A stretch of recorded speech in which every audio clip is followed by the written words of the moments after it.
ఉంటేనే ఉంది నా జీవితం, ఈ మాట సత్యం. నువ్వు జంటైతే బ్రతుకులో ప్రతి క్షణం సుఖమే నిత్యం.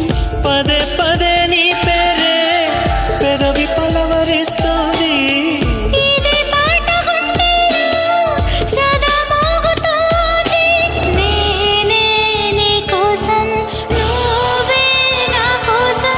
ఎవరేమి అనుకున్నా దేవుడు కరుణిస్తాడని, వరములు కురిపిస్తాడని నమ్మలేదు నాకు నీ ప్రేమే దొరికే వరకు. స్వర్గం ఒకటుంటుందని అంతా